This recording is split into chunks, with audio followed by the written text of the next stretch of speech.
I like that. Hello, hello, hello, Annette. How are you? I am wonderful. I'm so glad to be here tonight. I really am. So glad to be here. So And glad. hello, hello. How are you, our movers? How you doing tonight? Thank you all so much, so much, so much for joining us. You could have gone anywhere else, but you chose to come by here, stop by here with your faithful co-hosts, Anita Faye Wilson and Annette L. Anderson. We are Movement Worldwide. You are tuned into Can We Talk? Brought to you by Movement Worldwide. We are a motivational organization there to educate minds, empower, nurture, and transform. We are a movement to move. Yes, we are a move meant to move. We want to help you thrust into your purpose so that you could live the best version of yourself and win. We tap into some winning information. We have some winners resources. We're seated at the winners table and we invite you to take a seat right along with us, right, Annette? Yes, that is so correct, Anita. We have so much room at the table, and actually, we got some chairs set aside just for you. Be our special guest on tonight. Thank you for coming. As it says so often, where the table is spread and the feast of the Lord is going on. So, hello, hello, our movers. Hello, our shakers. We love you. We thank you so much, so much, so much for joining in. We're about to start our conversation. Hello, Tracy. Good to see you. Good to see you. We're about to start our conversation on tonight. But before we do, we want to ask you to do a couple of things for us. Just a couple of things. Just a couple. First is to make sure that whatever video you're watching, if it's on Facebook, if it's on YouTube, please make sure you are subscribed to that channel. Subscribe to our YouTube channel, subscribe to our Facebook. And if you're subscribed, log in so you can leave some comments. A lot of times people are on, but they're not logged in, so we can't see comments. They can't like or anything. Well, I just logged on. I just went on in and I just found it and I started watching. Well, we need to hear from you. So make sure you're tuned in, you're logged in, you're subscribed to our channel. And the other thing is make sure you hit that like button, hit that thumbs up, that like button, that heart button, whatever it is. Hit that like button. Let us know that you're tuned in with us, that you're with us. We love you. We got your back. So hit the like button, hit the heart button, and also hit that little arrow that's shaped like that.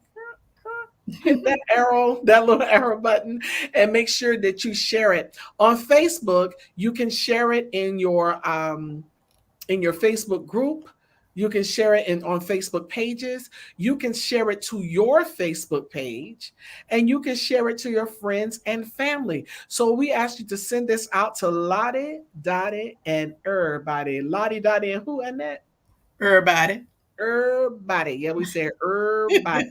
So send it to Lottie, Dottie, and everybody. We want everybody in tonight. Have them tune into our conversation. We have a lot to talk about, as always, on Wednesday nights. We always have a lot to talk about. So we ask that you please send this out to Lottie, Dottie, and everybody. And the other thing that we ask you to do is to please, please, please sow a seed. We are a nonprofit organization.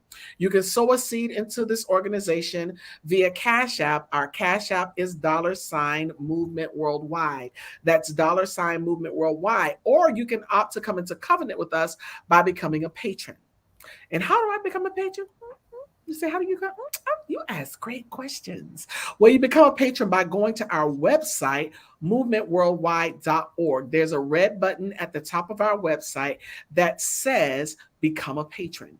That button will take you to patreon.com, where you can set up your account and you can set your amount. Whatever the amount is greatly appreciated.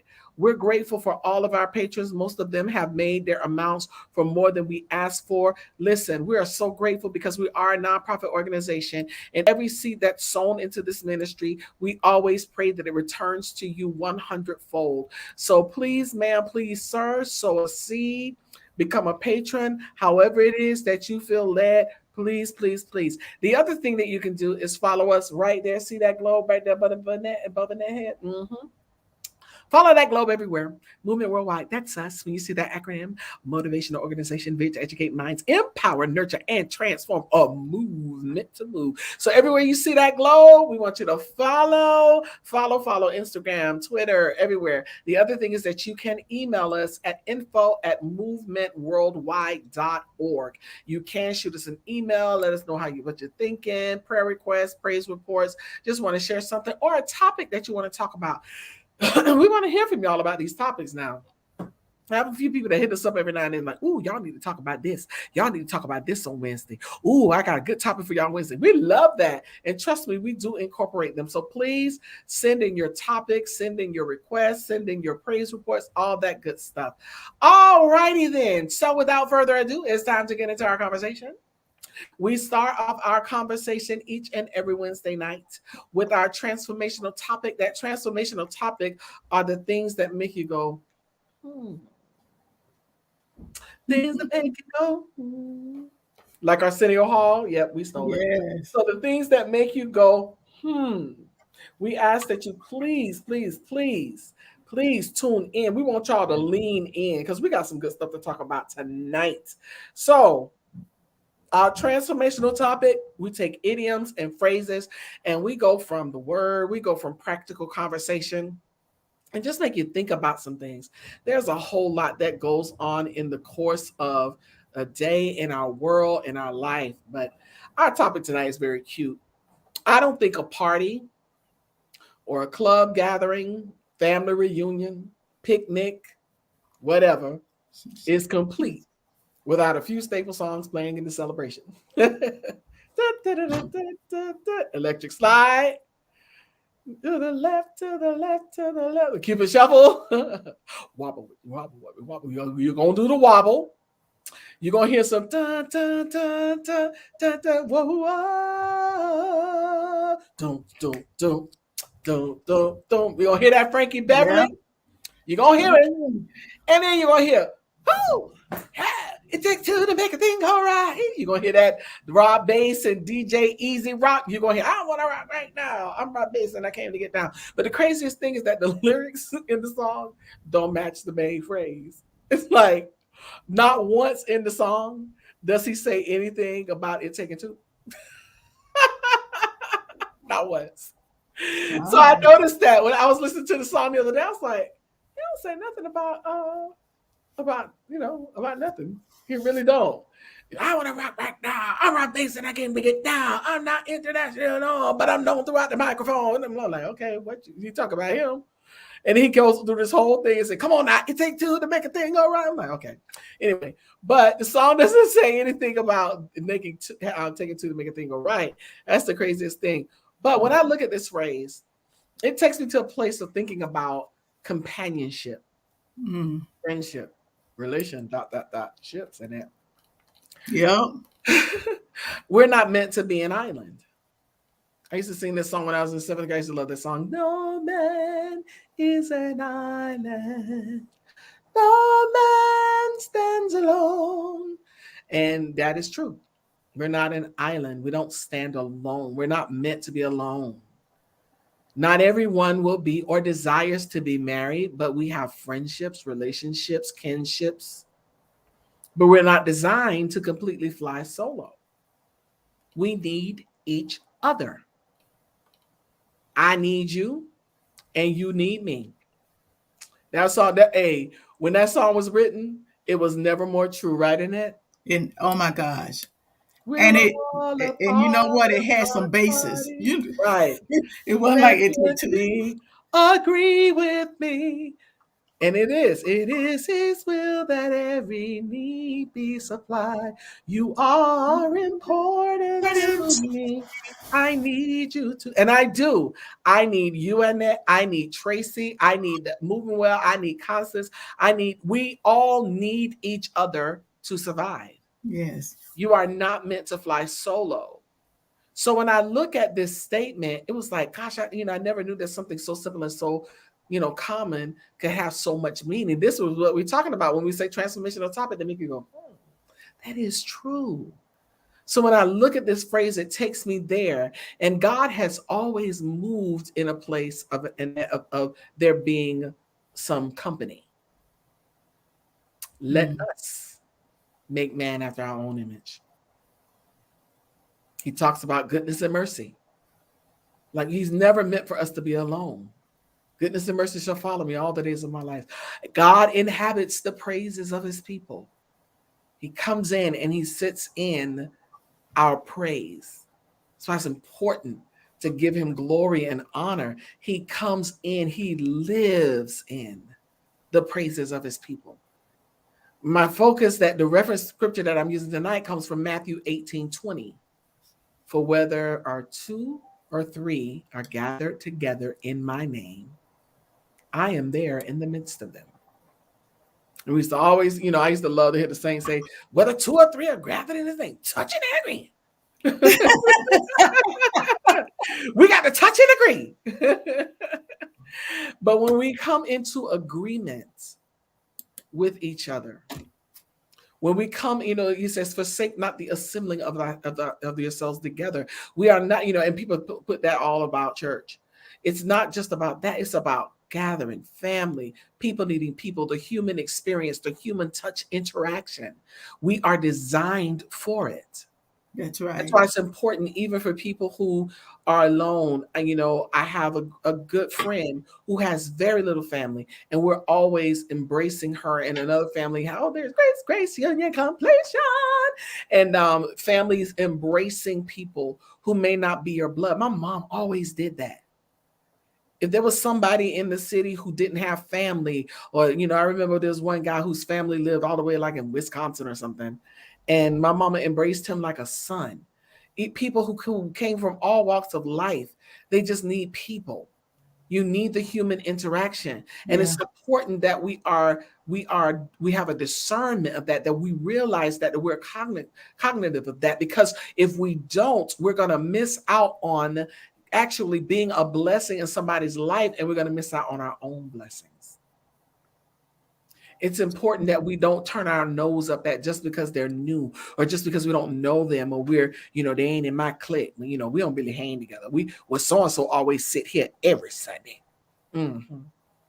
And so-and-so sits there, and this person sit there, and then you smushing the polar person who don't know nobody all the way down on the end. And we do that, Annette. We sure do, Anita. Sit there with our arms folded and nose turned up, just because somebody don't know somebody in your little crunchy hometown that you think is the world and this one dot on the map. You say crunchy. But that's the truth. So, he's like, he's always identified us, as having somebody with us. Yeah. If anything is going to go right in your life, you have to, first of all, you have got to identify who's supposed to be with you. Because somebody is, in whatever capacity. So we have to look around and do inventory. And there's somebody perhaps that God keeps putting in your face, sending in your life, putting right before you, and you're supposed to be connected to that person, but you're being so stubborn and so stand up. Well, I don't really deal with people I don't know. Well, I ain't never around. She ain't never want to be around me before. Like, why are you so? Oh, you know what? The saints can be so foolish. Sometimes we want to go bip, bip, bip. But it's the truth. And sometimes we, I always examine. I'm one who always examines when a person comes into my life. I do want to know why they're there, and I ask God, why are they there?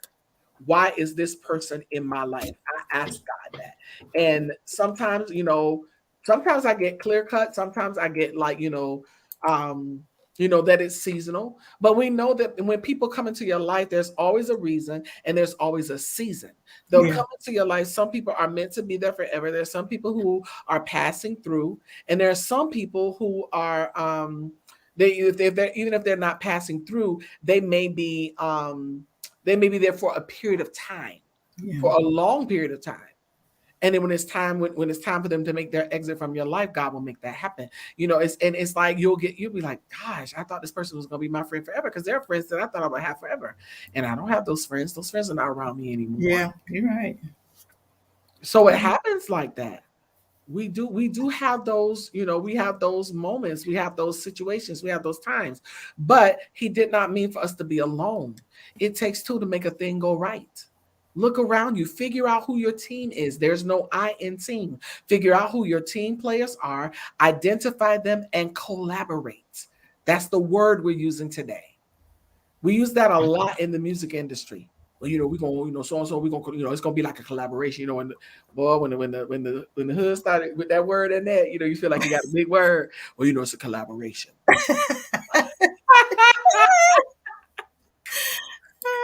Y'all know I like to clown.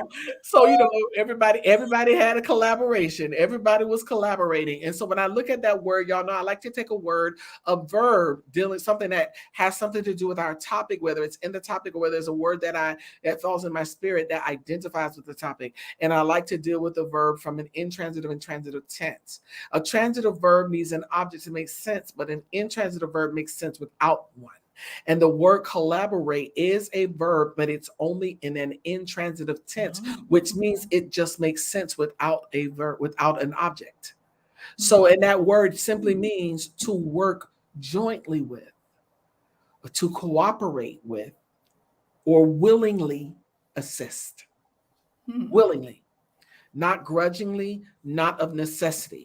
And when you have to beg and pry someone to be a part of your team, that is not the person.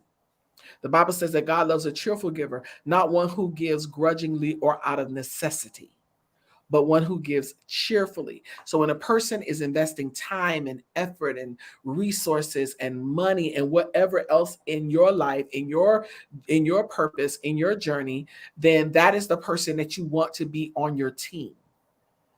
Not the person that you got to go and pick up and wake up and beg. And are you going to show up? They ain't show up 3 days in a row and you calling them and they ain't answer the phone and oh, I'm sorry, I had a headache. Those are not the ones. So you have to identify who's going to be with you through thick and thin, because not everybody is. There are some people that say they'll be there for you or be there with you, they're going to stand with you. But the minute things get a little bit tough, it's like cricket, cricket, cricket, cricket. You don't even know where they're at. It's like, well, what happened to so? Well, I wonder whatever happened to. I wonder whatever. You know what? I ain't seen so and so and so in a good while. I wonder what. Well, you know what happened? Well, what had happened was they got tired. They fell off because they were not supposed to be on your team. You wanted that person on your team. And a lot of times when we want somebody on our team, can't nobody tell us anything. Can't nobody tell us that person ain't meant to be there. Can't nobody tell you ain't meant to marry that man. Can't nobody tell you that girl is not your friend. We have to learn things sometimes the hard way. Surely do. You're right. But at the end of the day, we will learn them. You're going to learn them one way or the other. So that is, what I was set to deliver on tonight was that when we talk about, of course, it's a light topic when you think about it takes two to make a thing all right. Well, it actually does. It actually does. It's a true statement. Make you go, Your thoughts on that? Well, yeah, I was thinking when you were talking about, even the Bible talks about there's clouds of witnesses. So it's always more than one person. Even though the clouds of witnesses are talking about people who are going on, but he's letting them know always you got somebody with you.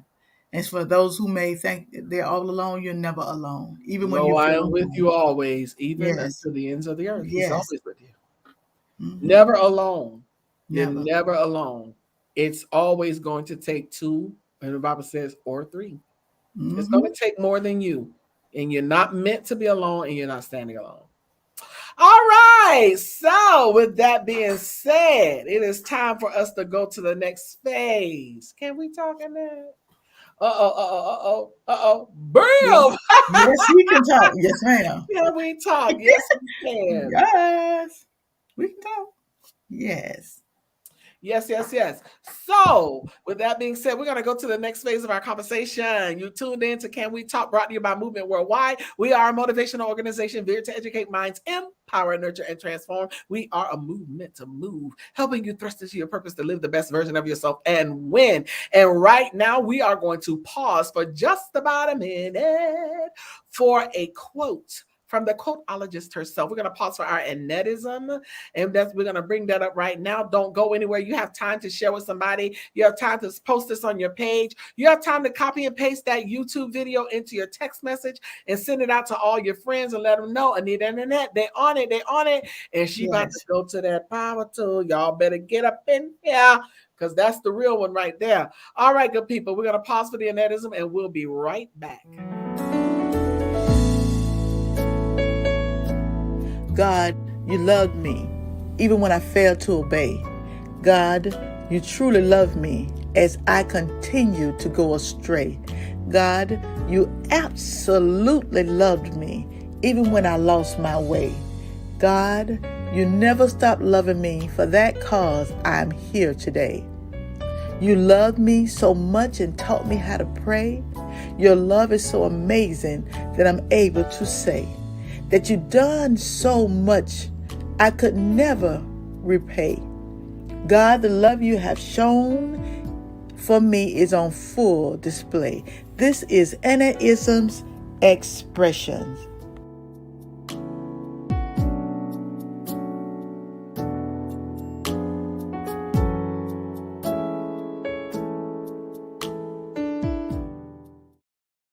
Beautiful. All right. All right. It's time for one of my favorite. This is my second favorite. Okay. The power tool. There are some matters and experiences that causes people to become hurt, fractured, or broken spiritually and emotionally.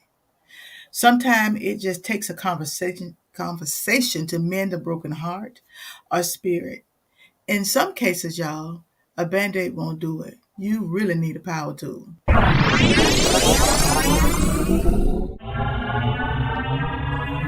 Power tool.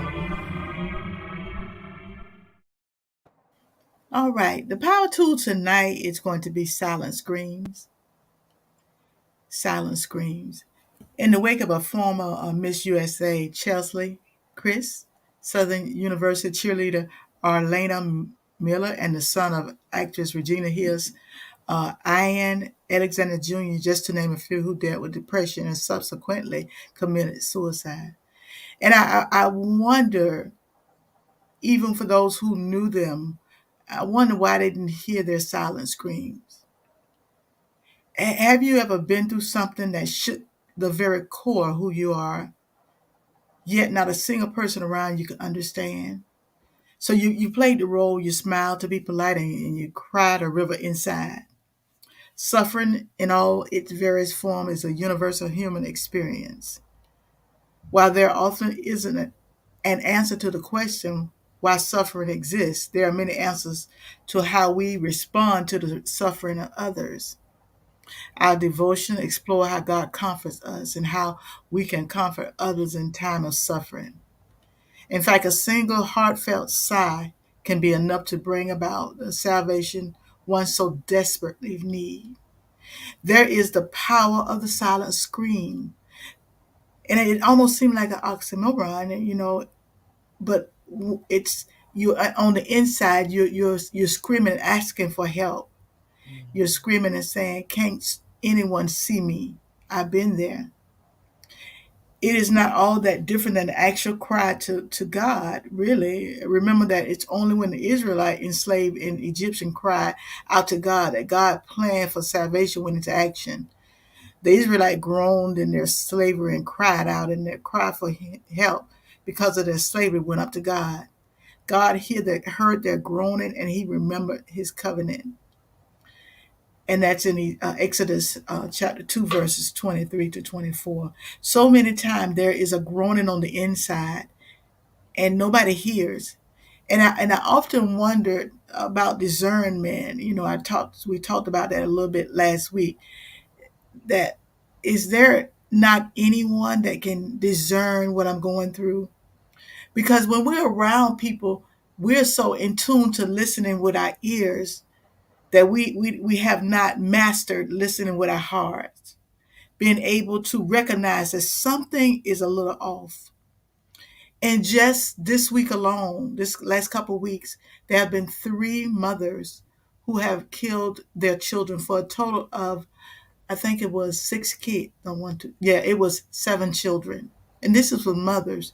And people are crying on the inside and they're desperate for help. But a lot will never open up their mouth and they will never be able to say it.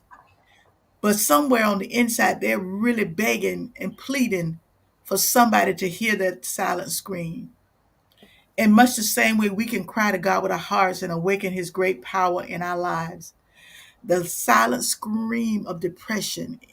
Anyone being consumed by their pain and suffering will understand the need to be heard, the need to have their feelings acknowledged and validated, to know that they're not alone in the swirling chaos of their rage and their grief and their fears, which we mask behind our smiles as we make our way through the world.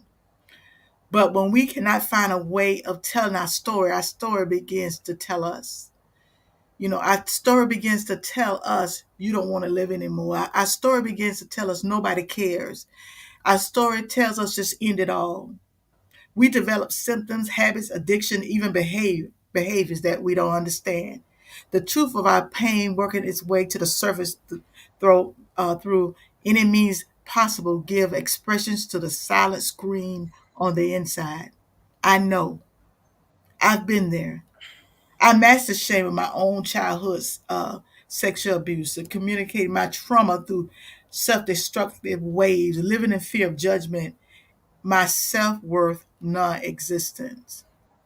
I didn't believe that if I told somebody that they would really, first of all, believe me, believe the other molestation, believe of the attempted suicide, believe of the depression. I had a silent scream of depression. I will always be around people and I always would smile. Why? Because it was just a normal way to deal with what I was going through. So depression is a complex disease. It can stem from abuse, physical, sexual, emotional abuse can make you more vulnerable to depression later in life. And so many times we don't deal with situations when they happen. And all of a sudden we come to a place in our lives that we are dealing with depression, we're dealing with the silent screaming. We're trying to figure out where did this come from. And I listened to Chelsea's mother recently. I listened to the whole interview, and she knew there was something wrong, but she didn't know how to deal with it. She was saying that she just made sure she got a closer relationship with her daughter and told her daughter, "You could call me anytime." But sometimes those demons are so real and they whisper in your ear and they tell you you're nothing and nobody. And so oftentimes when you're going through depression, you should stay away from social media, especially when they're negative, because that kind of stuff can kind of egg people on. And so when I was doing just a little research on the people who really deal with depression and that silent scream, and there are some categories. It's a whole lot more than I will ever be able to touch on in this little bit of time. One of the categories is age. People who are elderly are at high risk of depression. Because a lot of times, especially if people been married a long time and a spouse dies, that Mm. can make a situation worse. Living alone and having a lack of social support. So even with our elderly people, when we see them in church, especially the ones that live alone, we need to check on them because depression has a way of depression actually will run you down and Hmm. cover you and get you to a place where you can't move. That's the only way I can describe it. It causes you Mm. to not be able to, your mind is scrambled, you're trying to put together thoughts, but you become consumed. And also it talks about conflict. Depression is someone who has, you have conflict with your family member. This family member is not talking to that family member, this family member ain't talking to their mom no more. And Oh, come sometimes on. with that situation it could cause people to go in depression. And a lot of times we say, well, I don't care, I'm not going to talk to them. If they don't want to talk, then that. But no, sometimes you reach out. Now you can reach out, and if they don't reach back, what else can you do? I have a brother like that way. I don't know if he's depressed or not, but we've reached out, and he choose to whatever. He's not mad. He just choose to live his life a certain way. So we don't always understand what people are dealing with. And this is, let me digress for a second. This is what happened with depression. Sometimes depression will go back. You 50 years old, but depression will take you back to 10 years old. It'll take you back to that place My that God. somebody raped you, or somebody said something mean to you, or you felt a certain way. Depression will take you back when you were 30, when somebody said something to you, said you'll never be anything, you'll never amount to anything. Also, depression has a lot to do with the death of loved ones. Sadness or grief after the death of a loved one causes us to go into a deep depression. And so you have to learn how to work through the death of a loved one, especially like a mother, a child, a spouse, a friend, because some people friends are more like family than family. That's just the truth. So you're struggling. Then you talk about gender. Women about they were saying twice as likely as men to become depressed, and no one's just sure why we're that way, but because we're made a different way, and because we have to hold things in, and we're always the ones that the children come to, the husband come to. We're the ones that have to take $2 and make a meal. We're the ones Come that on. figure out how to keep going when you really want to ball up in a knot somewhere in a corner. And so I think because women, by nature, we hide, and we try to make sure everybody else is good, and we're tore up from the floor up. And then it talks about genes of family, the family history of depression. You'll have a family like everybody in the whole family depressed. So those are just some of the signs, of depression. But my thought when I decided to do this was, can anybody hear me? Can you hear my silent scream? I know T.D. Jakes and Darrell Coley. T.D. Jakes was narrating. Darrell Coley was singing about the silent scream, how you locked up on the inside. See, because of so many of us, you may not be in prison where the doors go clank at night, but we're locked on the inside because of the silent scream. And honestly, we don't know what to do. And so many people, what they do, and it hurts my heart. They're silent. They silence the silent scream. In other words, they will decide that I can't deal with this anymore. That voice, those screams, those thoughts, those ideas, the enemy that visit you at night to tell you to jump out of the window, those kind of things. And so what happens? The enemy has won because he silenced the silent scream. Now that person no longer have to uh, be tormented in their soul. They feel like they're being relieved from that. And so I just wonder, we as the men and women of God especially, that we focus on a lot of things, but we need to really ask God to give us discernment for our Mhm. friends and our family, that we'll be able to see. So what if I'm smiling? So what? I mean, I'm not struggling now, thank God. But there were times I was, and I literally would be around people, and this is no around people, and this is no lie. And in my side, I'd be screaming like, "Can't you see me?" And I didn't know how to put it into words, because some people are not sensitive enough to deal with people who are going through depression. They're not. Oh, girl, you'll be all right. Just pray about it. Saints, saints, everything you can't pray your way through. I'm sorry. Some things you need to get some help. My God. Oh, you. Whew, Jesus. And, I'm not saying prayer. Prayer changes things, and prayer changes people. But you got to be open to have that happen. And a lot of people are not open when they're dealing with depression. And so saying, go pray about it, pray, I'm gonna pray. And there are times I will pray for people. But if I feel like you're really, really struggling, we need to talk. And then let me say this, and I'm getting ready to close out. Let them talk. You listen. Mm-hmm. You listen. Because the problem is, and I'm guilty, I have so much to say. So when people start talking to me, I already want to jump in. So I had to learn how to back up, listen to what they're saying, because oftentimes what they're saying, what they're getting ready to say, may not be what you think. Because we already think we know what somebody else is saying, or whatever somebody else is dealing with. No, but you don't know those nights that sometimes those things are demonic. I'm just sorry. I mean, when something is whispered in your ear and tell you to jump off a building, I've been there, Anita. I was Mhm. at a hotel, and I tell anybody, if I ever fall off the building, somebody to push me, call the police, have them investigated, because I ain't jump off no building. Because number one, I'm scared of heights. But I remember one time I was at a hotel. I was at the hotel. Something was going on, and I'm so afraid of heights. But I was trying to overcome my fear, right? So I walked down on the balcony. It was, I about think on the eighth or ninth story, and in my ear, I heard a whisper say, "Jump." I was looking around. It was like somebody was standing right back. I said, "Oh, girl." When I say I ran back up in that room and slammed that that door, because those voices will tell you.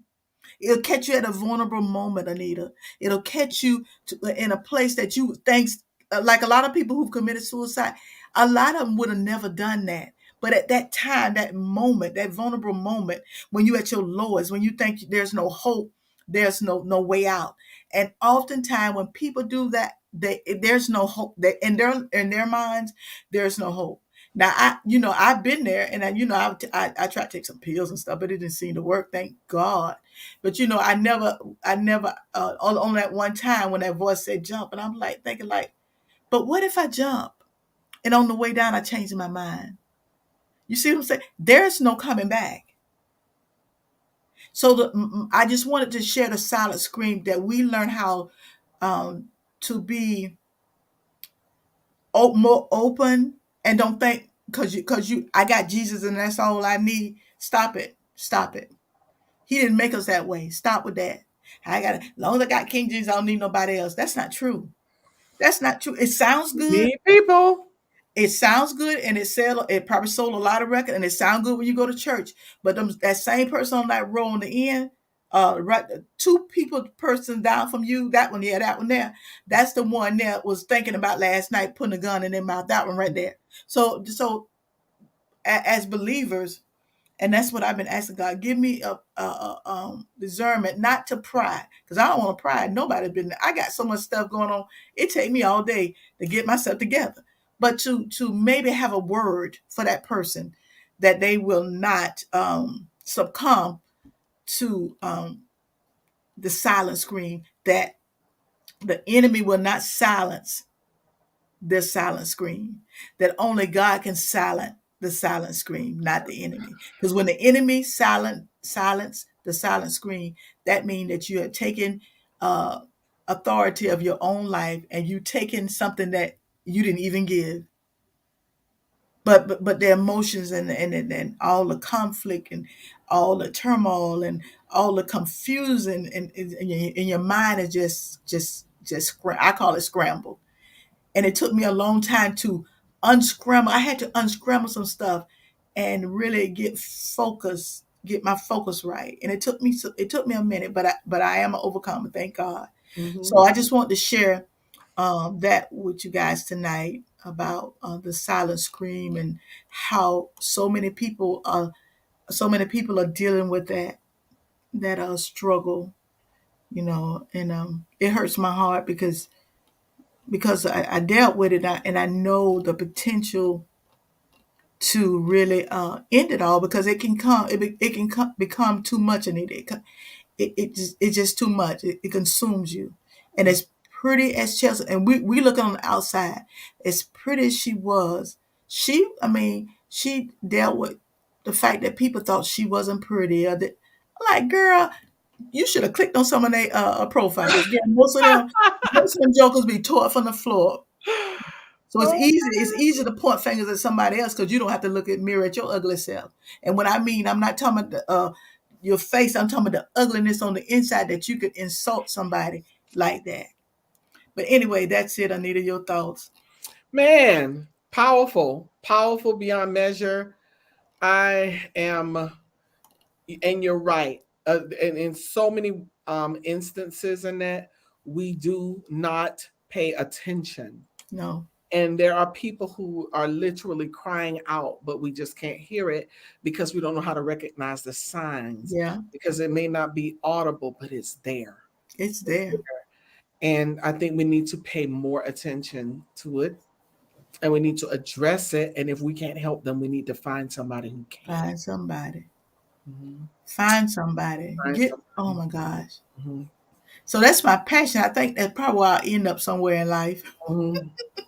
I'm sure I will, because that's my passion. I have just such a Well, rightfully so and justifiable. You definitely are equipped to handle it. So yes. we Oh know we yeah. definitely will continue in prayer with you and for you for that, so that you could be a blessing to the people. Woo, Yes. that was serious. You talk about a hard to have conversation. That right there, see, that's that thick stuff. I'm telling y'all, That's it. power Yeah. tool is the bomb. And that's why we Mhm. need to hear from you all to hear some of the things that you want to talk about. Now, you see, we have gone all over the place. If you have Yeah. been paying attention, if you've been watching us, we've been going all over the place with our power tool. And it was designed specifically for this reason, to help you all, in areas that people don't like to talk about. People like to sweep it under the rug. They don't want to deal with it. They don't want to, they don't want to encounter it, don't want to handle it, don't know how to handle it. And That's so right. instead of even dealing with it, they just sweep it under the rug. People under the And then book. you get somebody, Yeah. somebody like this beautiful young lady who jumped off a building. Beautiful. Beautiful beyond You measure. know what? And one of these days I am gonna write my I'm writing a book one day after the shout. And see, that's the trouble. We'll shout. But what happens What when people happens go after? home? If you could stay there and shout all day, your life will be beautiful. But what happens after the shout? But Mhm. anyway, yeah. So that's it for My God. Silent Scream. My God. I gotta start writing that Woo, book. woo, that I was gotta good. feel it. That was good. All righty. Well, we're about to pause. We'll call it station identification, but it's a little different Yes. tonight because this is Do You Know What This Month Is? Oh, It's our anniversary. Anniversary. Do, do, do, do, do, do. I'm gonna have to do a video like that in it. But it's our anniversary. yes. 4 years ago, in the month of May, we actually stepped off the cliff. I went out flying, and then say she was behind me with one broken wing. Well, the wing. One person fell on a rock on the side, and the other one was standing on the side on the cliff, still watching. And only me and Annette was out there flying, and we're still here today. Oh 4 yeah. years later, we are here. So it's our anniversary, and I shared this on Sunday. Well, a portion of it. I think I have another one. This is a little different. I think the one is a little different, but we have some throwbacks. Oh Lord have mercy. Some throwback moments that we just want to kind of share some throwback moments in lieu of our commercial. We'll put commercials at the end, but enjoy this, and we'll be back with the next phase of our conversation. Hi, I'm Annette with the movement on the outside on a beautiful Wednesday morning. Tell somebody today that you love them. Let love flow. Be blessed. Hello, movers. There is a shift in the atmosphere, and I believe that God is trying to put us in position for the fulfillment of our tomorrow. So get your house in order today. Embrace the shift. Be blessed and be free. Your first and foremost commitment is to God. Commit to Him, and He will make your plans happen. Throw your whole self into it. Then you will see results. And God, He is faithful.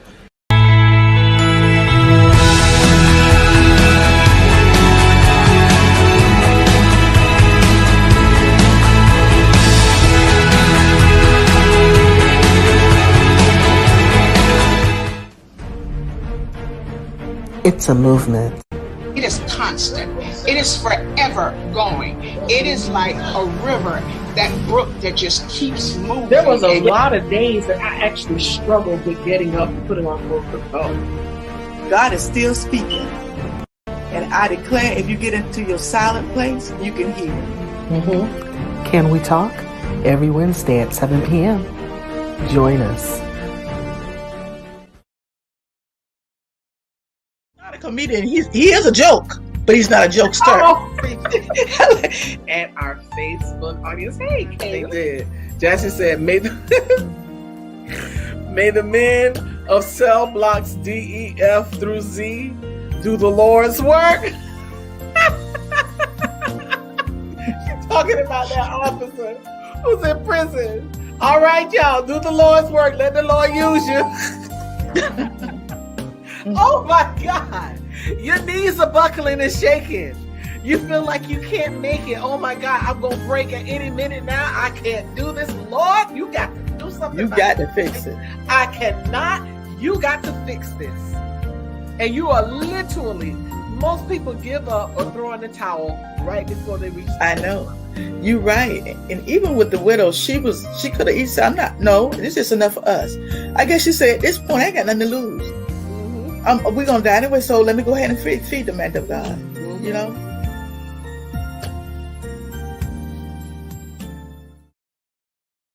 It's that time. Tea time topics.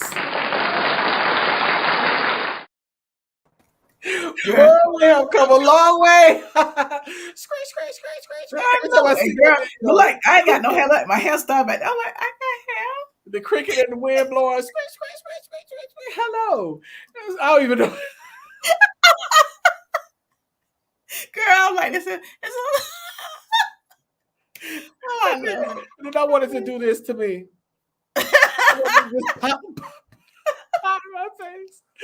All right, y'all. You can say, hey, listen, we have some stuff. Our archive is full of moments. There's some stuff that's not even on YouTube. I took it down. Oh, we've been at this 4 years, so we got some stuff, and trust me, we're gonna show some more. But anyway, it's time for us to go into our favorite time, our tea time topics. Our tea time topics. I love tea time topics. This is the I'd say this is the more funner part of our night. Oh, well, we have some good stories and we have some stories, but tonight, wow. Yeah. This is a conversation. You know, I just told somebody last night, I was like, I have to have this conversation on Wednesday. And I'm so tired. Because it's been exhausted so much. Everybody's been talking about it. And it's been kind of sad too.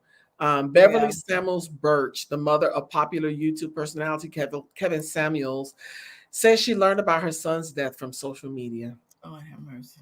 Lord have mercy, Jesus. It's just so sad. That's the sad. grieving mother first confirmed the report when she spoke with NBC News on Friday, shortly after rumors of Samuel's death circulated on social media. That was a terrible thing for social media to put that out. I didn't even know. I hadn't even been notified, she told NBC News on Friday. All I'm doing is requesting that people pray for us. The YouTube star, who amassed more than 1.4 million subscribers, mainly discussed dating and relationships. Some viewed his comments as an attack on Black women. One of the recent controversies included a video where Samuel said women who are over 35 and unmarried are leftovers. The grieving mother first confirmed the report when she spoke with NBC News on Friday, shortly after rumors of Samuel's death circulated on social media. This was a terrible thing for social media to put out. When I look at it, and that I'm just so disgusted. Yeah. That's how she had to find out. I know. And a woman called 911 and said she met Samuels on Wednesday night and spent the night with him at his Atlanta home. The woman, who is a nurse, says she requested a defibrillator from the front desk of the apartment complex after he fell. Samuels died at age 57. Wow. Good, bad, or indifferent. He's somebody's father, somebody's, son, all of those things. Now, I did not agree with his conversation. I thought it was despicable. And even though, like some people say, well, a lot of things that he said were true or validated, but there's a thin line between telling the truth and being dogmatic. Yeah. And when you are dogmatic and bashing and women, it got too far for me. So I didn't care for his conversation. But there are rules that are going around where people are saying stuff like, should we be rejoicing or should we be grieving? And a lot of tweets and things that are going out are very distasteful, and people are like, good riddance, kind of thing. And his mama had to be subjected to that. That's not fair. Yeah, that's the only thing I really feel bad. I'm gonna be honest with his mom. How awful! And you know what? Like somebody said a tweet. He said, "Well," and I disagree with everything people saying being mean, but they said, "But what he did in life, what you expect? Just because he died?" The lady said, "Just because he died, my view gonna change about him." I'm like, wow. My view doesn't change about the person that he was. It doesn't. No, but I do. My heart is saddened for his mother, and I think he had a son. I think. Yeah, I know. Yeah.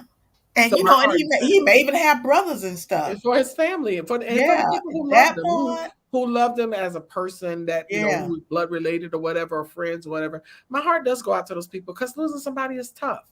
I it don't care how is. horrible they are, how much you may not like them, but it's sad the way his mother had to find out Uh-huh. Yeah, about her child. that was so wrong. Yeah, He tried to come for a woman one time about her not marrying. Why she been dating this guy for 4 years, and she was saying, "Well, did you get a divorce? Oh, what I'm not going to do." Then he cut her off. I said, yeah. You don't "Oh, want to talk about your stuff. you don't want to talk about that though, but you tell everybody how horrible they are and what they Mhm. did." And he cut her off. Oh, what we're not gonna do? I'm like, why not? You opened the door. You told her well who she was, and she telling you who you are. But at the end of the day, he was somebody, and just because he may in life he may have been a nice person. That may have been just that been that way for that show to Mhm. because And it's it about was a money. show. It was about money. That's the other thing that Yeah, that a lot of people have been talking about. It was about money, yeah. and that's that was the other part of the controversy. But Yeah, you sometimes, didn't have to be on. I didn't. I heard him one time. I never listened again yeah, because it you was don't. I mean, you have an option. yeah, you But don't anyway, listen, and I yeah, chose not to listen. I chose me too. Hmm. Cause I don't need. He don't. I mean, who is he to tell me how who I am? I already identified who I am, and Come that's the on. problem. Hmm. But anyway, moving on. All right, so our hearts and prayers, our thoughts Yeah. and prayers go out to his mother and his family. Oh We do yeah. not sit here and rejoice Oh over my his death. God. We don't, and because Oh that's just wait. not right. And my heart, goes out to everyone. And I pray that people would just stop and be a little more sensitive to People the are fact that vicious, he had family. People are but vicious. Nita, that's Hosanna, from the heart. Don't think about Hosanna, it. crucify him, and that Huh? Yeah. Hosanna, crucify him. So what you expect? Yeah. Yeah. All right, fellas, take us to the next one. Moving, moving, moving. We keep it moving. All righty. A Michigan man who spent 15 years in prison for a crime he didn't commit was moments away from being set free when he was stopped in his tracks by a rogue Detroit cop presenting he was saying he was presenting new evidence, throwing everything into chaos. His name is Middle State is middle no, that's is that the Middle State. Oh, okay, that was the okay. Middle State is representing Terrence Calhoun. That's Mr. Terrence, Mhm. 35, who had been locked up since 2006 when he was accused of a criminal sexual conduct and kidnapping in two separate incidents involving two teenage girls in the fall of 2006 in Detroit, Michigan. On Friday, April 22nd, Calhoun was moments away from becoming a free man when he and his representative learned his release would be delayed. Detroit police officer Robert Kane had disrupt proceedings by going to the judge that day with what he claimed was new evidence in the case. Valerie Newman with the Wayne County Prosecution Office said, "Not so fast.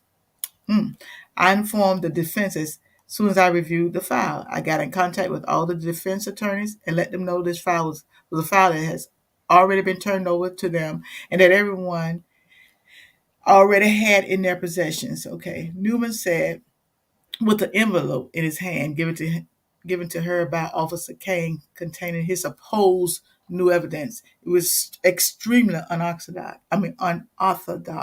and extremely inappropriate for him to do this way. Is the officer that was responsible for taking in Mr. Calhoun's confession, which had all the red flags in the first place, Millicent said. For more than a decade, Calhoun sit in prison and even Mm. thought he caught a lucky break in 2019 when Midland State Office got a hold of his case. Investigators already had the necessary DNA evidence Mm. that could have cleared Calhoun of the alleged criminal sexual conduct back in 2007 Oh my God. when tests revealed the DNA in the condom left at the scene of the attack on the second victim did not belong to Calhoun. 12 years go by before anyone really knows outside of the police that there was an exclusion here, Millicent went on to say. There was a hit on a DNA profile to another suspect. That suspect has been arrested and is currently being charged on a number of rapes in the Detroit area. Just before Calhoun was released from prison, Wayne County Circuit Judge Kelly Ramsden apologized to him. Mr. Calhoun, this is the judge talking. Good luck to you on the behalf of Wayne County Circuit Court and myself. I apologize for the delay, and I hope you understand the court's intent was to ensure justice is done, Ramsey said. And they let him go. Mm, mm, mm. They had the information a year after he went to jail, and nobody knew but the police. And they And they held it. and they held it. They should be prosecuted for that. Yeah, and then this dude gonna run with some. Oh, I got the information. And he have nothing. He had nothing. He had nothing. 12 years, and not all the police knew it though. The police department, I'm sure more than one of them knew. But I guess he believing that he had done something. 12 years of this 12 man's years of this man's life is gone. Yeah, it's gone. And this is for them. Yeah. 12 years of this man's life is gone because of your foolishness of just wanting, and this is a desire to keep a man down. The desire Exactly. to oppress. God's eyes are not closed. He is not asleep. But you know what? I'm so happy he's out, and I rejoice in that for him. And I'm glad that he got a chance to have a little bit of life, despite the 12 years of his life that he can never get back. You never. But those men should be prosecuted. That's they should to the fullest. And this is the stuff that's happening. And we say there's injustice. Oh yeah, it's injustice. I don't care what nobody else say. It's injustice out here. It is injustice. Yeah. I'm just like when I see this kind of stuff, it just tears me up because I'm so sick of seeing this kind of thing on. It's almost like it's on repeat. You know what I mean? Mm-hmm. They should have been locked up for withholding information. They should be. Yeah. They should be. I'm just so sick of seeing this, and I hope he gets a little something. Yes, they should be under the jail, underneath the cement, underneath the foundation, all the way down in the ground. That's where they should be, right down. I hope he gets his restitution for this false arrest. I hope so too. I hope he should. He deserves every bit of something for the foolishness that they put this man through and took him from his walk of life because they wanted to, simply because they wanted to. Shame on them is absolutely right. Disgusted. All right, fellas, come and take us to the next one. Moving. We keep it moving. Now, this is a very interesting story. This too has, of course, because I'm in the music industry, has been everywhere. On May 9th, Young Thug was arrested in his Atlanta home after being named in a broad 56-count gang indictment. According to the indictment, the rapper and 27 other people, including Gunna, allegedly conspired to violate the Georgia criminal racketeering law. The government claims that YSL, Young Thug Rap Collective, and label also known as Young Stoner Life, is a criminal gang which ties to the National Bloods organization. Specifically, the 28 people named in the indictment are all charged with conspiracy to violate the state's Racketeer Influence and Corrupt Organizations Act, or RICO. That's Georgia's version of the federal law, originally designed to fight organized crime. Under this complicated statute, prosecutors must prove that the defendants committed at least two specific offenses within a 10-year period that were part of racketeering scheme. If found guilty, penalties for RICO include up to 20 years in prison, a monetary fine, or both. Young Thug is also charged in participation in a criminal street gang, a state violation, also carrying potential prison sentence of up to 20 years. Gunna is charged only under RICO. I don't know if it's RICO or RICO. Charges against others named in the indictment span murder, attempted murder, robbery, assault, carjacking, and theft, along with possession of drugs and firearms. As the Young Thug, prosecutors claim he co-founded YSL as a criminal street gang in 2012. According to the 88-page indictment, Young Thug committed more than 30 crimes under the RICO from 2013 to 2021. They've been racking it up on him. Among them, theft, terrorist threats, and possession of drugs with the intent to distribute. Why are they selling drugs when they got a music career? Some of the thugs' alleged crimes per indictment include lyrics to several songs and various social media photos. See, this is where they mess up. Over the years of him flashing a YSL gang sign, some of the most serious charges in the indictment involved in January 2015 death of Donovan Thomas Jr. I remember that, who was shot at an Atlanta barbershop in a suspect drive-by shooting, according to a local news report at the time.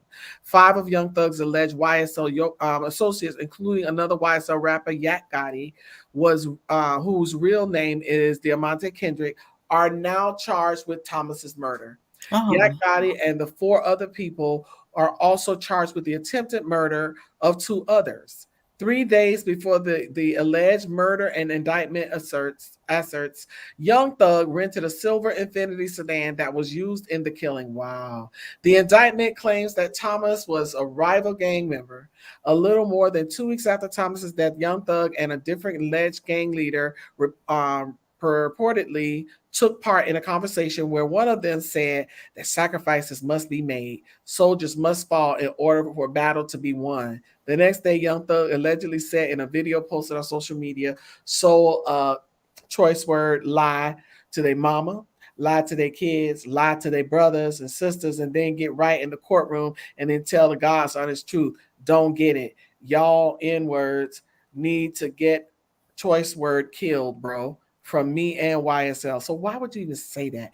And what prosecutors argue was another RICO offense. This, let me tell you, oh boy, I you just going had this there. conversation. I just had this conversation with an artist the other day. A young artist, younger. She's a kid though. I'm like, baby, everything you post on social media is there permanently. Be careful what you post on social media. Be careful what comes out of your mouth. Because you can, if you let a person talk long enough, they'll tell on themselves. Yeah. They'll start telling exactly who they are and what they do. And the problem is social media and the society that we live in and how music industry has put itself in position today has given some of these people a sense of that they are entitled, that they are above the law, like the comb over Messiah. It feels the same way, that they're above the law, that they're above, that they can't be held accountable for the things that they're in trouble for. And it's like, bruh, all of that, the Bible says you reap what you sow, and what's done in the dark will come to light. The covers have come off, and I hope and pray that I mean, I can't do nothing but read the evidence. The evidence is there. I didn't see you do it. I don't know if you did it or not. It's all alleged, but I'm telling you, it don't look good. Isn't that your thoughts? If he did 1/3 of what they say, and it's if, Oh my God, man, well, you know how that is. So they throw the book at you, then you go to court. They'll probably drop some of the stuff, probably. But it's a lot. That's a lot. Whew. That's a lot, and I ain't got nothing for him, but that's all I got. Net. I know that's right, because man, I know. Is he in jail now? Yeah, I get. I was then again. I don't know, girl. It's all I can say is it's crazy. Wow. And Oh, we just well. gonna keep him in prayer Yeah, because that's he's gonna right. need We it. keep him prayer and You're gonna need it. well. All right, fellas. Moving, moving, moving. We keep it moving. On a lighter note, Ooh. The global eyewear market was valued at around 140 million in 2020 and is forecast to balloon to 197 million by 2027. A growing number of Black entrepreneurs have entered the arena. To our friends Tracy Vontel Green and Nancy Harris. They launched Vontel Eyewear, a brand in 2020. So far, 2022 has been full of business development for the pair. Vontae recently announced a 3-year licensing partnership with Viacom CBS Consumer Products to create a children's eyewear line centered around Nickelodeon's beloved characters. Wow. We will soon launch with SpongeBob, Rugrats, and Baby Shark eyewear. We are the first African American women-owned eyewear company to have such a deal, Harris said.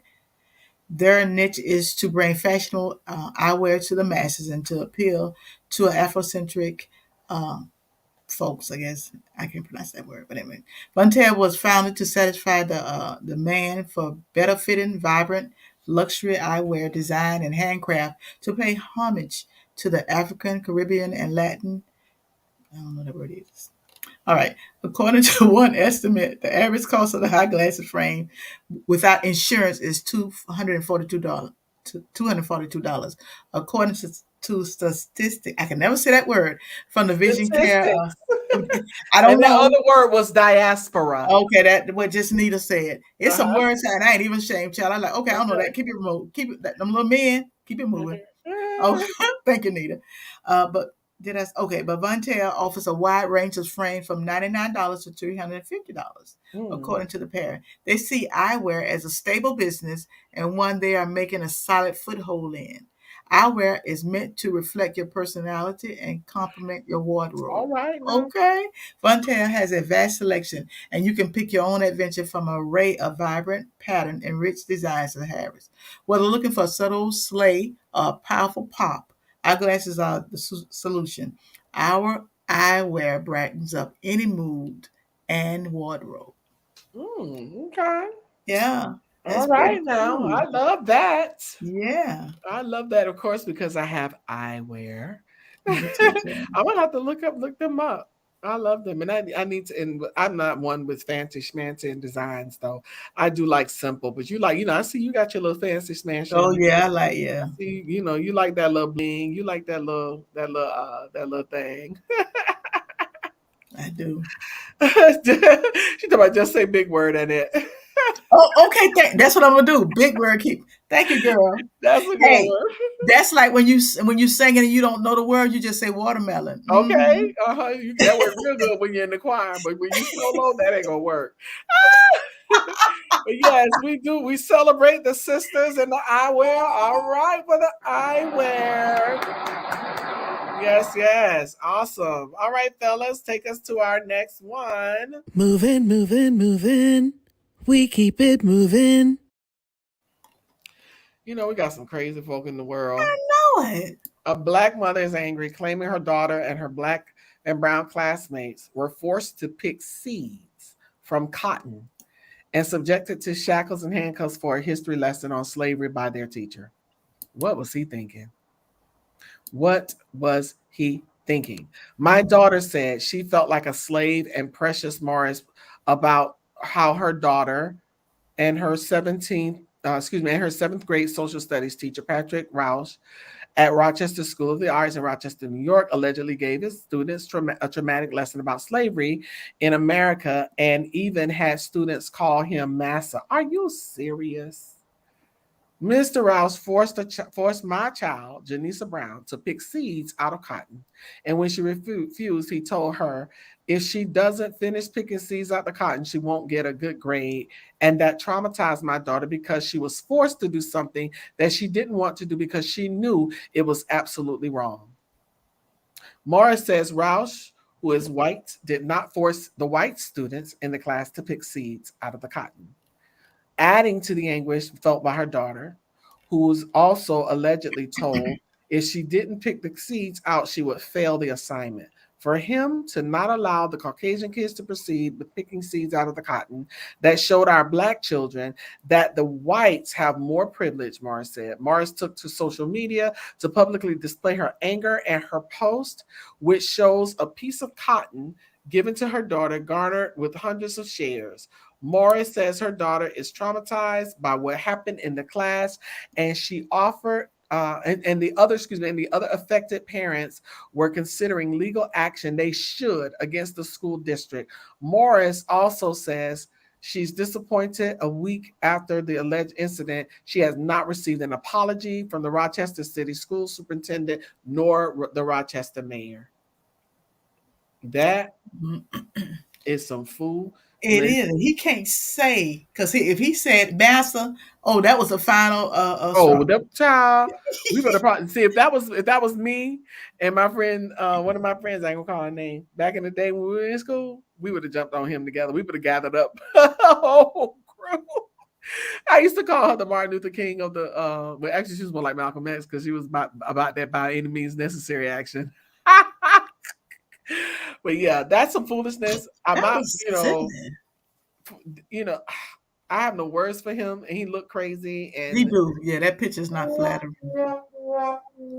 all day long. And I hope that they take legal action because it is definitely deserving. Your thoughts? Girl, listen, the massa got me. So he can't say that. No, that's not what it meant. No, brother. When you say massa, you brought it all home. I hope they fine. Ridiculous. You know. All right, fellas, take us to the next one. Moving, moving, moving. We keep it moving.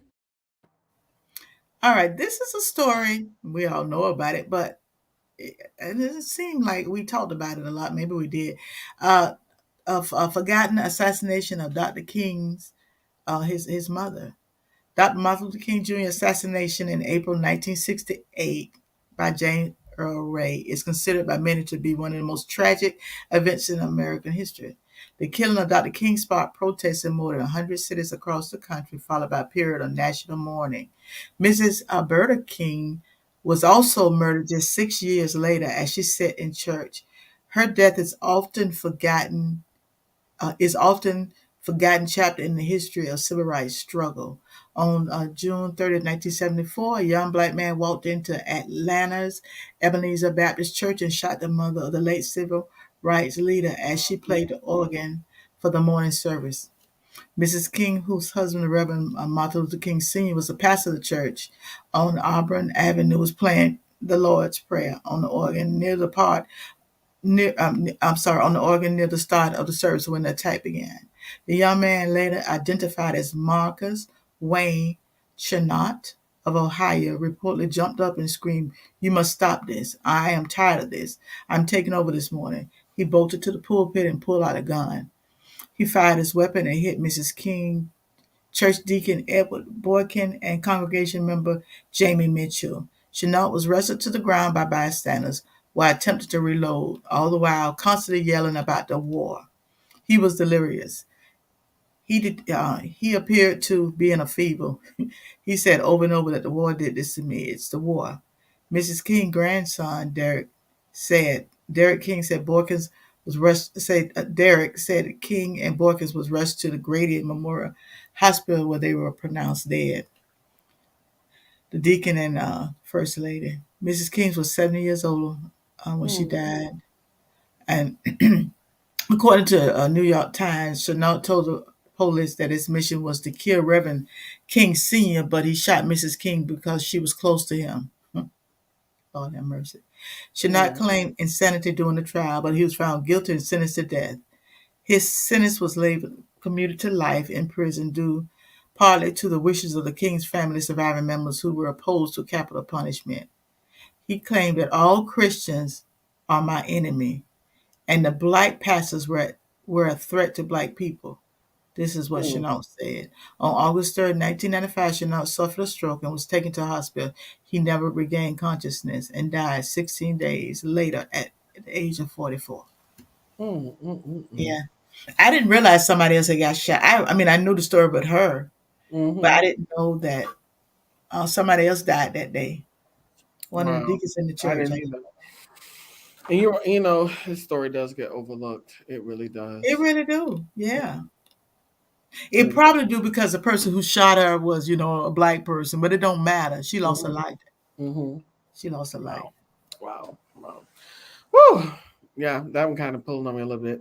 All right, fellas, take us to the next one. We're almost done. We're winding down. Yeah. Moving, moving, moving. We keep it moving. All righty. Bam. Let me find my notes. Okay. You do not owe the college a penny. Anonymous donor pays tab for Texas college grads. Look at God. That right there, I got to break in the middle and give that a nice bell. Girl, that is a come on. You can imagine that. Students graduating from a historically black college in East Texas were told that their commencement ceremony that an anonymous donor had paid their balance, as officials said. Wiley College said in a news release that over 100 students were gathered for graduation Saturday when the student's president, Herman J. Felton Jr., made the announcement informing graduate students they do not owe the college a penny. You are debt-free. You do not owe the college a penny, the school president announced at the commencement. If you had a balance, you no longer have a balance. Wiley College said in a news release that over 100 students got their debts paid. Cray, Hey, cray, cray, cray. The college said in the news release that the total for the balance owed to the college by the graduating class of 2022 was about $300,000. Anonymous donor paid the tab for East Texas College graduates. Officials at Wiley College in East Texas say students graduating from the historically black college were told that their commencement ceremony that the anonymous donor had paid it. That is amazing. And we amazing. celebrate with those babies and those parents. That is incredible. And then imagine that. Imagine that. I got to get it all in the middle. All in the middle, all at the end. That is amazing. Somebody got a heart out there, Annette. Somebody do, and then think about it. You just trying to get your degree, and you find out while you sitting there, because they didn't know in advance. Mm-hmm. All they knew, I mean, like most people who graduate, like me and so many others got owe Mm-hmm. money. Mm-hmm. And somebody tell you you're debt free, you don't have to pay that. Come Come on. on, Come on. girl, I Imagine. probably would have started I shouting. know some parents watching now. Listen, believe God, because if it happened for somebody else's child today, it can happen for your child in 4 years. Mhm. All right, talk about debt-free college education. Come All right, on. fellas with no name, fellas with no name. Come and take us to the next one. Moving, moving, moving. We keep it moving. All right. In 1875, Oliver Lewis became the first jockey to win the Kentucky Derby, America's longest continuous sporting event. Lewis was born in 1856 in Fayette County, Kentucky, to his parents Goodson and Eleanor Lewis. Lewis was only 19 years old when he entered the first Kentucky Derby. The race was held at what was then the Louisville Jockey Club on May 17, Mm, 1875, but is now known as Church Hill Downs. 10,000 spectators watched this race. Lewis rode a horse named Aristide, which was one of two colts entered by their owner, Prince McGrath of Jasmine, Kentucky. The other horse, Chesapeake, was ridden by William Henry. Although the same owner entered both horses, Chesapeake was favored to win the $2,850 purse, and Lewis was told that his job was to lead most of the race to tie up the other horses. Out of the 15 jockeys in the field at this first Kentucky Derby, 13 of them were African American. Well, I didn't know that. Aristide trainer Ansel Williamson was also African American. Lewis and Aristide pulled away near the finish line and won the race by 2 lengths. With the victory, Lewis became the first jockey to win the Kentucky Derby. Later that season, Lewis came in second in the Belmont Stakes in New York and won 3 more races at Louisville Jockey Club, riding Aristide in all of them. He would never ride in the Kentucky Derby again, however, and would retire after the racing season for unknown reasons. mm, Yeah. So they were the jockeys, but they weren't the owners. mm. Yeah. Well, But that's all right. hey, that's all right. Mhm. That's something. Yeah. That's an amazing story. It really is. That's an amazing story. And you know what? You never even, I mean, that's, of course, that's not a sport um, that we, would find a lot of our people in anyway. So when you see a story like this, it just reminds you that even, not even in today's society, we don't see many, but there's always going to be somebody that steps up in it. Oh, And that's then, right. just like the girl who won the Olympics with the speed skating, just like the black man who was the hockey player that we've covered in the Olympics, it's always somebody. Yeah. Awesome. All right, all right, all right, all right for that little story. Thank you for that, Annette. For that trip down memory lane. We always going down memory lane. Come on, fellas. Well, Come on, fellas. Take us to the next. You like, yes. I was getting ready like, hey. all right. All right, fellas. Moving, moving, moving. We keep it moving. Oh, Lord Jesus. You see what I put there? I know. For the love of a man. A former Alabama jail official on the run with the murder suspect was accused of helping escape shot and killed herself Monday as authorities caught up with the pair after more than a week of searching, officials said. The man she fled with surrendered. The death of Vicky White, 56, only deepened the mystery of why a respected jail official would leave everything and help free Casey White, 38, a hulking inmate. You know why? With a violent and frightening history. The two fugitives were caught following a manhunt through 3 states. In Evansville, Indiana, I have been there with Katie. That is a tiny small city. In Evansville, Indiana, when U.S. Marshals chasing them crashed into their vehicle, authorities said. Casey White gave himself up, and Vicky White shot herself and was taken to the hospital. Ah. Vanderburgh County Coroner Steve Lockyer said she died from her injuries, of course. Before Vicky White's death, authorities celebrated the fugitive's apprehension. Vicky White had told coworkers she was taking an inmate from the jail for a mental health evaluation at the courthouse, but the two were not related. Instead fled the area. Who were not related fled the area. Authorities said they believe Vicky White willingly participated in the escape, which took place on her last day before retirement. She had a plan. Yep. Well, they thought Yep. they had a plan. Well, yeah, They so they thought their plan was flawed. yeah.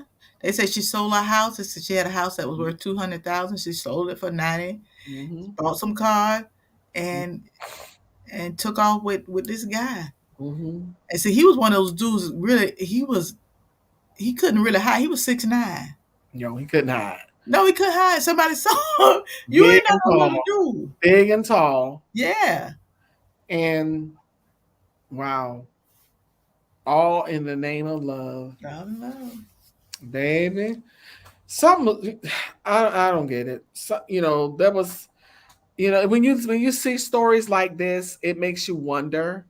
It makes you wonder, why I mean, I always say I have no words. I have no words. I'm just, let me see. Something was seriously wrong with her, obviously. Yeah. Had to be. I don't get it. You knew you weren't gonna get away. You knew that you weren't gonna get away. You're not an amateur at this. You're a veteran. Yeah. I have no words. Wow. Yeah. That's crazy. And it's sad because I feel for the family and all of that. So we have no bail for that. Yeah, no. Oh, yeah, that's one of them crazy stories that we have to cover. All right, fellas, take us to the next one. Almost done. We got what, 2 more? Take us to the next one. Moving, moving, moving. We keep it moving. Okay. Amia Jackson, a student at Willowbrook High School in Villa Park, Illinois, has been accepted to 38 colleges and counting. All right. And has received almost $2 million in scholarship offers so far.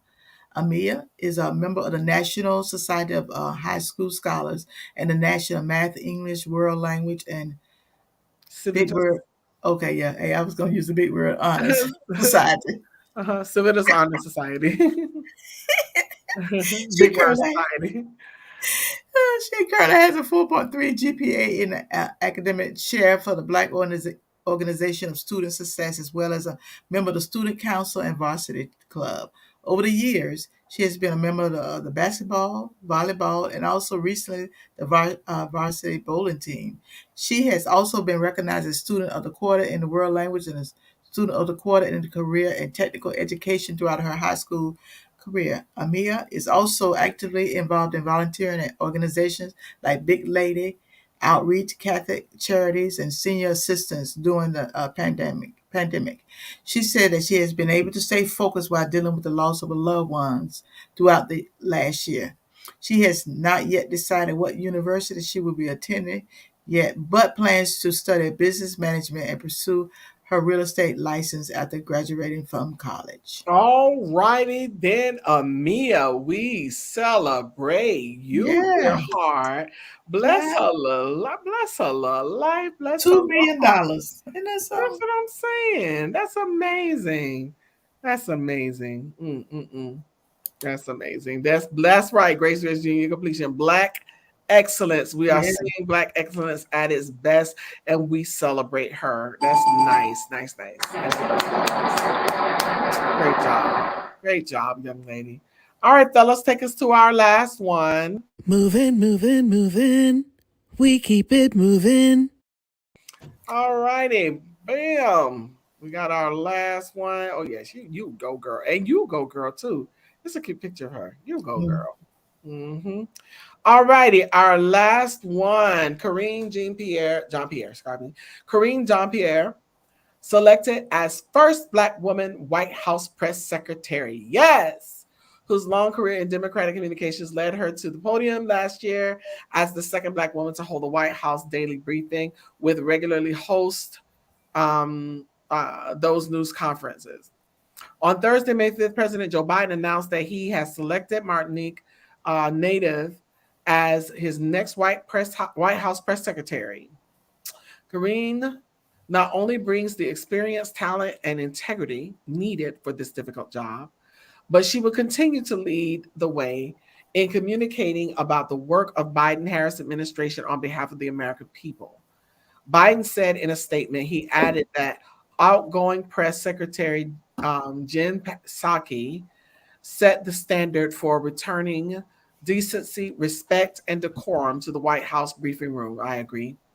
Karine is a lifelong public servant, a fierce LGBTQ advocate, said Mayor Anise Parker, president and CEO of LGBTQ Victory Institute.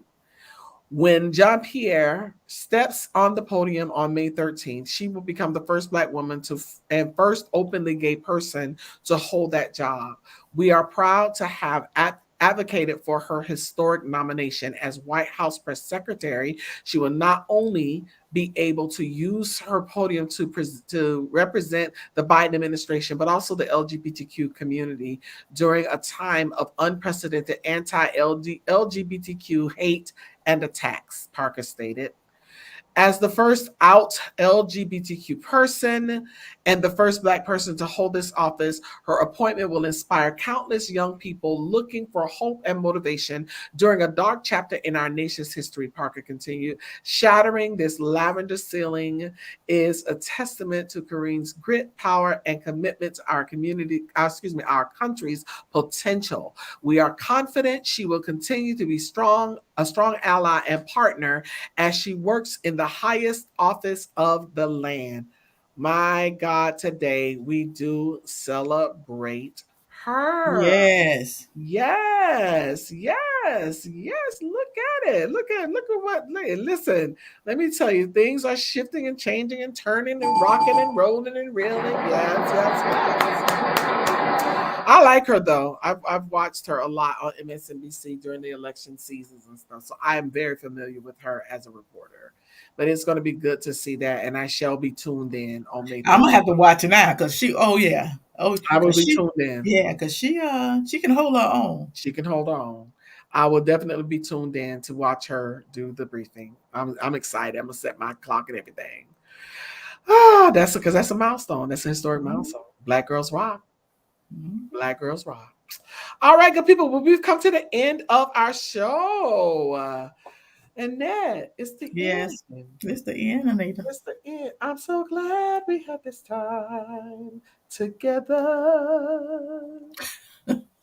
Get that little praise on. I'm so glad we had this time together. Praise. Good people, it's the end of our show. Thank you all so much for joining us. You could have gone anywhere else with your time, but you came here, and we're so grateful. We ask that before you leave, please do a few things for us. Subscribe to the channel you're watching. Set your notifications. Hit that thumbs up, and make sure you hit that arrow and share. You can also sow a seed into Movement Worldwide via Cash App at $ Movement Worldwide, or become a patron by going to our website, movementworldwide.org, clicking the red button, going to patreon.com, setting your account and setting your amount. We ask for $12 a month. That's 40 cents a day, but whatever the amount is greatly appreciated. Also follow that globe everywhere. Movement Worldwide. Follow us on all social media platforms and email us at info@movementworldwide.org. Now let me give the rundown. We have a rundown. So our rundown is this. Annette L. Anderson starts off our week with her organization entitled SOAR. She starts it off with her show on Tuesday nights called TNT. That's Tuesday Night Talk, where we take flight and soar. That speak, orate, articulate, and You're not going back. Reverberate, speak, orate, articulate, and reverberate. Tuesday nights at 9 p.m. live right here on this platform. Live. Yes. Grace, union completion. So we're live. She's live here each and every Tuesday night at 9 p.m. Join her for TNT. That's Tuesday Night Talk. And then on Wednesdays, we're right back here with Can We Talk? With our wonderful show. We let our head down. We have a moment, just like to just chill, have a conversation and laugh and be imparted and empowered. I'm telling you, there's a lot of good stuff happening on here. So please, thank you, Grace Union Completion. Just another beautiful Wednesday. Thank you. So join us back here each and every Tuesday night. Each and every Tuesday night, each and every Wednesday night for Can We Talk, where we have our transformational topic, things that make you go, Our power tool, that hard to have conversation. And our tea time topics. So that's every Wednesday night at 7 p.m. live here on Facebook and YouTube. Then on Friday nights, we're on Clubhouse. If you're not on Clubhouse, please make sure you download the app, download it, and look for us. Look for our room. It's Movers and Shakers. Download Clubhouse app. Meet us on Clubhouse at 8 p.m. each and every Friday night. But if you don't know how to get there, you can't figure out how to download the app. Well, I don't really know nothing about technology. Then bam, you can text the word Movers to 954-820-5050. What? 954-820-5050. What? 954-820-5050. What? 954-8.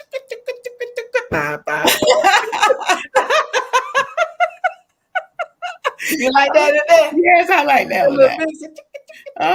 Yeah, I did a little remix. So 954-820-5050, text the word Movers to that number, and you'll get a link right into the Clubhouse. And then on first and third Saturdays, we have joined forces with Elder Moselle Mason and the collaboration, and we pray each and every first and third Saturday at 10 a.m. live on Clubhouse. And again, if you don't have the Clubhouse room, which is Praying Through the Pandemic room, text the word Movers to 954-820-5050.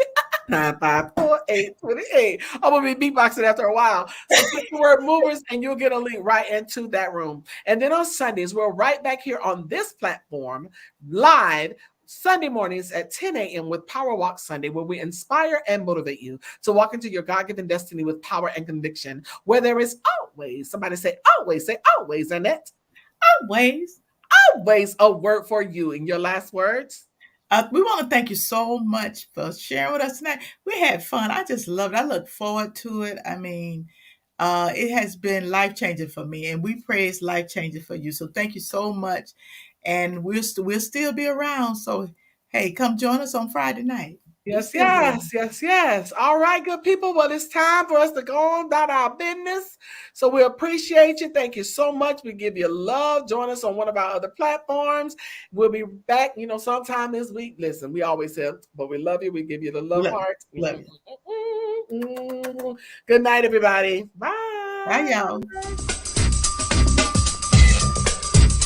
Walk into your God-given destiny with power and conviction with Power Walk Sunday. Each and every Sunday at 10 a.m. live on multiple platforms.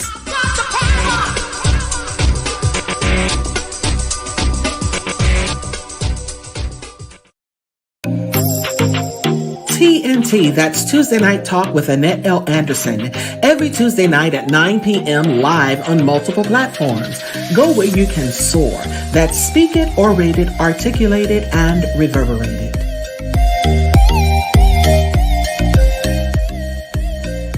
When we eat well, we live well, and all will be well. Go to elbewell.com, join the journey, and take your life back.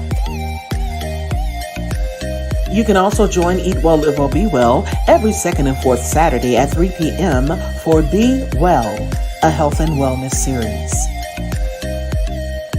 If you don't have your copy, get yours today at Amazon.com. That's Living Life One Quote at a Time by Annette L. Anderson. Helping us grow spiritually together. Tired of the fluff and puff of playing church? Ready to be a powerful vessel? Ready to work the word? Join Connie Green every Tuesday at 7 p.m. on Facebook Live. And we're here every Wednesday at 7 p.m. live with Can We Talk? Your co-hosts, Annette L. Anderson and Anita Faye Wilson, with Tea Time Topics, where we discuss trending subjects and current events. You can also discuss these with your Can We Talk coffee mug. Email us at info@movementworldwide.org. They're $15, and that includes shipping. Make a donation via Cash App at $Movement Worldwide, or go to our website, click the Patreon button, and sow a seed of $12 per month. That's 40 cents a day. Whatever the seed, it's greatly appreciated. Be sure to follow us on all platforms. Click the notification button, subscribe, like, and don't forget to share.